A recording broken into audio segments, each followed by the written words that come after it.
Hi, welcome to TechFMC Tech Talks, where experts around the company take you on an immersive journey into various industry topics from equipment to processes, covering common trends and what's next. I'm Charlie Weekly, and today we're going to talk about HPHT, which is really anything above 350 degree F and anything above 15,000 PSI working pressure. Today what we're going to do is use this immersive experience to describe HPHT to you in some detail. What you see here in the picture behind me is an actual drill center from the Shell Appomattox project. This was the first HPHT deep water project. It's actually in the Gulf of Mexico, and this particular project was using more the high temperature part of HPHT, but we're going to talk about both high pressure and high temperature. A lot of the same philosophies apply, a lot of the same designed equipment applies to both 400F Fahrenheit temperature and also 20K working pressure. So this is a drill center within the Appomattox field. You can see we've got our subsea vertical tree right here next to me.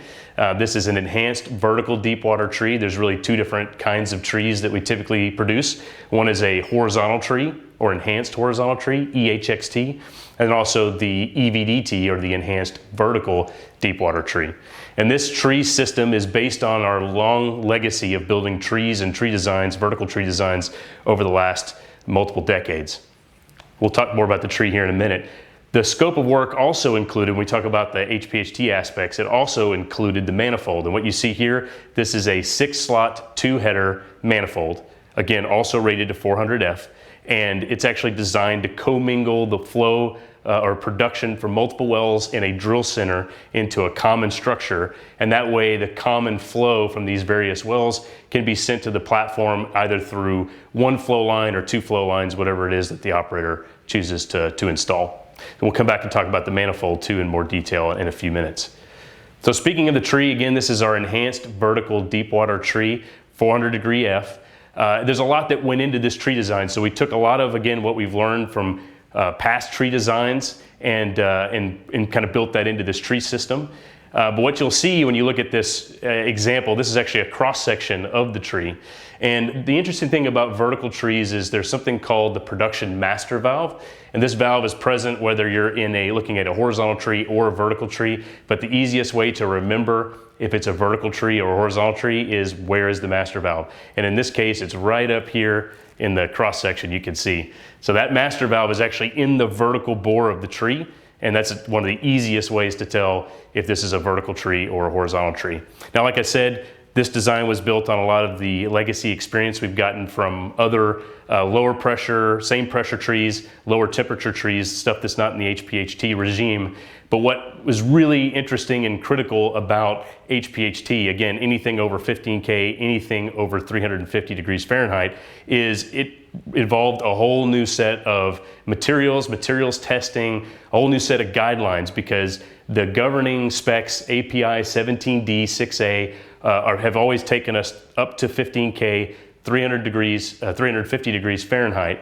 But now that we're going beyond that, we needed a whole new set of rules. And that's really where this comes in. So you can see we've got the ASME boiler and pressure vessel code there on the other end of the screen there. And then from that, the API 17 TR8 committee put together a new set of guidelines that govern the specs for this higher pressure, higher temperature regime. And I'll step out of the way here. And what we've done is from that TR8 work, which involved various folks from around the industry, including TechFMC, we built our own HPHT guidelines to establish things like testing criteria and qualification testing, safety factors, fatigue requirements, and all these things that go into establishing equipment that we know is properly designed, properly qualified for this new greater than 15K, greater than 350F environment. So a lot of work went in over multiple years to make this happen.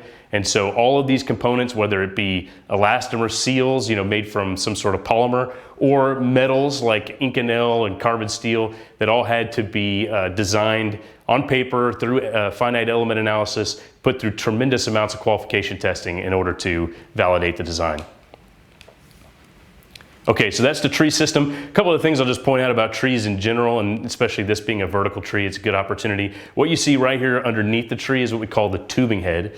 The tubing head sits underneath the vertical tree, and that's where the tubing hanger or the completion itself actually sits inside of the tubing head. The nice thing about vertical trees is I can actually take this tree over here and actually remove it from the well. And I could do that without actually taking the completion out of the well, because what we do is we put the completion in first and then put the tree on top of that. With a horizontal tree, you actually put the tree on first and then the completion. And so that makes it more difficult to retrieve a horizontal tree. But with a vertical tree, completion underneath, tree on top, and you'll also notice across the screen from me that the well jumper, which is what is responsible for taking the produced fluid out of the well into the manifold, is actually also installed on the tubing head. So that means I can take my tree off, I can put it on independent of the jumper, and that's one of the unique features of a vertical tree system. Let's look a little bit closer at the tree, and so you can see we ghosted the framework and so that you can see the internals of the tree a little bit better. What you'll notice is those big orange cylinders you see on the front of the tree, those are what we call actuated gate valves, okay? The first one, which we already talked about, is the master valve. It's in the main vertical bore of the tree. You've got the wing valve next to that. These are really your two barriers within the tree to prevent hydrocarbons from flowing out of the well in an uncontrolled manner. So if the well operator needs to shut in the well, or even when they go to start up the well, these valves are critical. They're kind of like the transmission in a car used to actually put the tree in gear to start producing, or once the car is slowed down or the production is slowed down in the case of the tree, you can then shut these valves, and that basically puts the tree in park position, if you will. These valves are what we call fail-safe close valves, which means they're actually designed when they lose hydraulic pressure, they will actually close automatically. And so this is kind of a fail-safe mechanism for the tree itself. And there are other valves around the tree, the ones we just looked at. Let me go back and point that out one more time. The really big cylinders that you see, these guys that you see up here, these are 5-inch valves in the 5-inch production bore. You've also got a 2-inch annulus on the tree, and those use 2-inch valves. And so these are a little bit smaller than the big 5-inch valves, but basically the same concept in terms of how they work. Okay. Let's go around one more time and look at the other side of the tree. This whole side of the tree that we're looking at here, this is what we call the flow module. Now the flow module houses things like the choke and a meter if there's a meter that's needed to record or measure the flow of oil, gas, and water coming out of the well real time. You could put the meter in this module. And this module, like I said, is retrievable, which means if the operator needs to change out the choke or they need to change out the flow meter, they can pull this flow module and replace it without pulling the rest of the tree. You can also do that with the control module, which is right here next to me, this big orange cylinder. We'll talk about it here more in just a second. But the choke, just so everyone knows, the choke is the brake or the accelerator in the tree. So this is how operator can, in a very controlled manner, bring the well up to speed, increasing production flow rates, or trim it down to actually reduce flow rates. So that's all done through the choke. Okay. One more thing I want to talk about on the tree is the control module, which is right here. The control module is really the brains of the operation. This is our 620 series subsea control modules. We also have a newer control system design called the 800 series controls. Check out the Subsea 2.0 TechTalk to learn more about that, or deep dives as they come up. But anyway, the control module is really the brains of the operation. It allows the operator to tell the tree to open and close a valve, or read meter information or pressure and temperature information from the PT sensors. All this information is gathered there within the control module. And I'm going to back out a little bit, and you can see in this case what we're looking at is we're actually bringing power and communications up to the control module using the control module and using these things called electrical or electrical-optical flying leads. In this particular case for this project, and this isn't necessarily unique to HPHT, but the way Shell chose to distribute power and communication within this field, within the Appomattox field, is to use a special kind of hybrid flying lead. And these little silver canisters that you see right here, these guys are actually the data converters. So up to this point you have a fiber line for communication, and you have copper lines for power. And right before all this goes into the control module on the tree, these little silver guys, these little canisters, actually convert the fiber signal to Ethernet.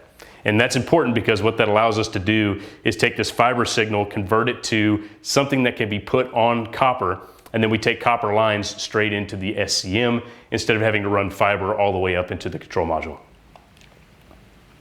This is the subsea distribution system. So this is where information, or basically hydraulic power, chemicals, and power communication all come from topsides through this red umbilical directly behind me.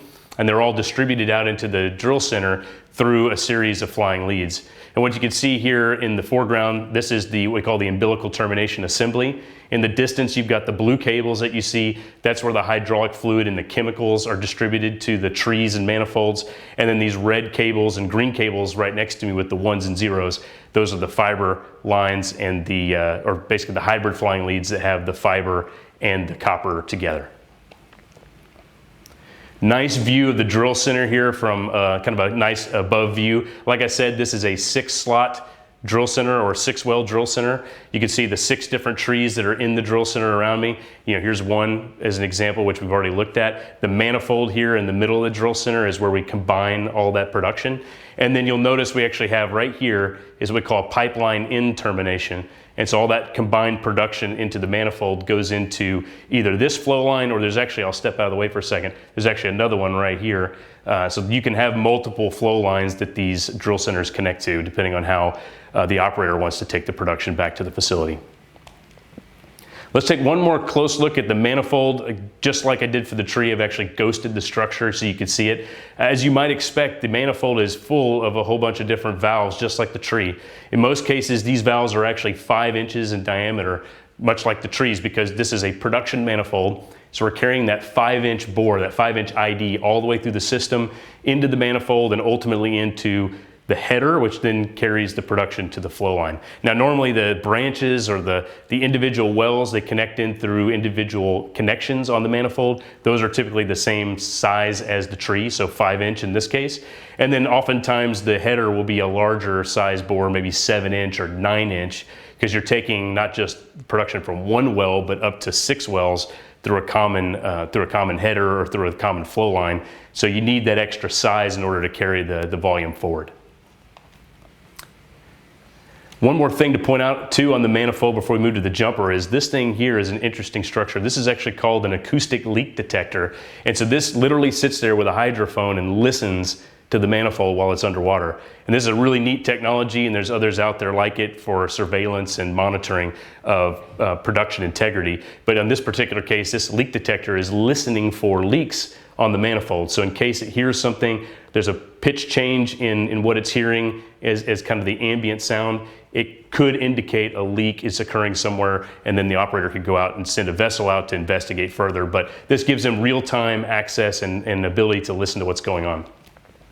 Last thing I want to touch on in this drill center is the jumper. Okay, in this particular case, this is what we're going to call a rigid jumper, M-shaped jumper that goes between, let me back this up so you can see it, but we're going to kind of go in reverse for a second here. So this is the header hub on the manifold, and in the distance behind me, this is actually the pipeline in connection. And what you'll notice is, and I'll back out so you can see it a little bit better, but this jumper is actually being run from a vessel using something called a downline and a spreader bar, which is right above the connections. This is what we call a clamp connector, where the ROV is going to go in with a torque tool, and I'll back this up a little bit so you can see it again. You'll notice the ROV is first going to go over to the other connection and fly in with a torque tool to close the clamp.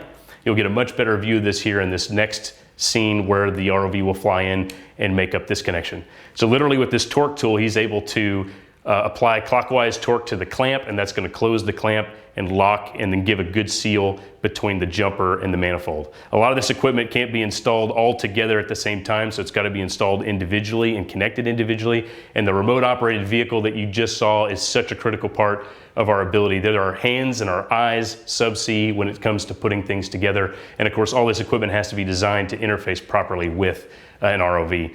But kind of in summary, the 400F 20K systems that TechnipFMC has been working on over the last few years and has successfully installed in the case of Appomattox, is kind of new territory in terms of design guidelines, qualification, testing, finite element analysis, and getting independent third-party reviews done with the government, getting government acceptance of the design before it goes offshore. These are all things you'll learn more about in the deep dive. But connectors, manifolds, valves, gaskets, trees, everything you can think of that we've seen in this presentation has really gone through this process in order to make it 400F 20K capable. And who knows from here where we may go in multiple years. Somebody may look back on this a number of years from now and say, wow, 20K and 400F, that was something, but now we're talking about 500 degrees or 30,000 PSI. You just don't know where this could go. But anyway, this is the cutting edge today, and I really appreciate your time and interest, and hope you enjoy the rest of the Tech Talks and also future deep dives as well.